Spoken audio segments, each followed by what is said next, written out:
কুমড়ো পাতা দিয়ে এত সুস্বাদু যে একটা ভর্তা বানানো যায় সেটা আগে আমারও জানা ছিল না। বিশ্বাস করেন এই ভর্তাটা খেতে এত মজা লাগে যে আপনি একবার না বানিয়ে খেলে বিশ্বাসই করবেন না। কুমড়ো পাতা দিয়ে খুবই দুর্দান্ত আরেকটি রেসিপি নিয়ে আসলাম, ভিডিওটি শেষ পর্যন্ত দেখতে থাকুন। প্রথমেই এখানে আমি 3টা চ্যাপা শুটকি নিয়েছি। চ্যাপা শুটকিগুলো আমি ভালো করে পরিষ্কার করে নিয়েছি। তারপরে নিয়েছি 1 কাপ পেঁয়াজ কুচি, পেঁয়াজ কুচিও বেশি পরিমাণে নিয়েছি। তারপরে নিয়েছি 1 কাপ রসুন কুচি। আমি এখানে 12টি রসুনের কোয়া নিয়েছি। রসুনের কোয়া যত বেশি দিবেন তত বেশি ভালো হবে। তারপরে নিয়েছি এখানে কুমড়ো পাতা। কুমড়ো পাতাগুলোকে আমি কুচি করে কেটে নিয়েছি। এখন কুমড়ো পাতাগুলোকে সামান্য একটু লবণ দিয়ে ভালো করে কচলিয়ে নেব। তাহলে কুমড়ো পাতার যে খড়খড়ে ভাবটা আছে সেটা চলে যাবে। কুমড়ো পাতা তখন মোলাম হয়ে যাবে।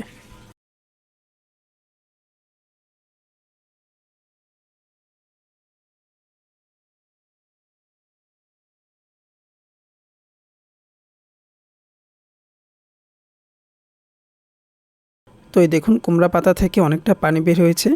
এখন এই পানিটাকে ভালো করে চিপে তারপরে তুলে নেব।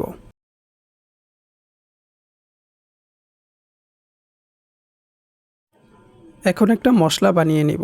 একটা বাটিতে সামান্য পানি দিয়ে দিলাম। তারপরে দিয়ে দিলাম 2.5 চামচ মরিচের গুঁড়া।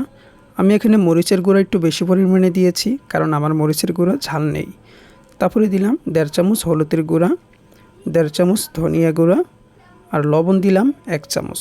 কুমড়া পাতায় যেহেতু লবণ দিয়ে কচলিয়ে নিয়েছি তার জন্য লবণ 1 চামচ দিলাম, লাগলে পরে আবার দেওয়া যাবে। এখন এটাকে ভালো করে মিশিয়ে 10 মিনিট রেখে দিব। তারপর একটা কড়াইতে বেশি করে তেল দিয়ে দিলাম। তেলটা যখন গরম হয়ে আসবে তখন পেঁয়াজ কুচি আর রসুন কুচি দিয়ে দিলাম।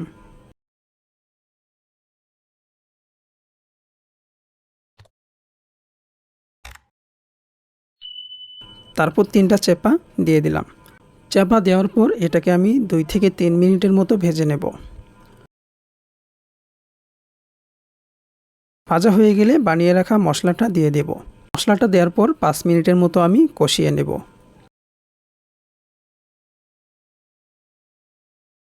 আমার মশলা কষানো হয়ে গেছে। এখন আমি কুমড়ো পাতাগুলো দিয়ে দিলাম।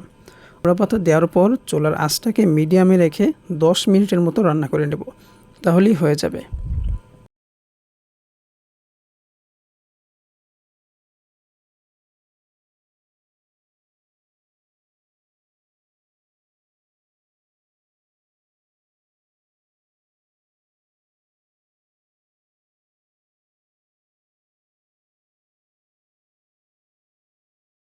তো আমার চাপা শুটকি ভর্তাটা হয়ে গেছে। এখন আমি নামিয়ে নেব।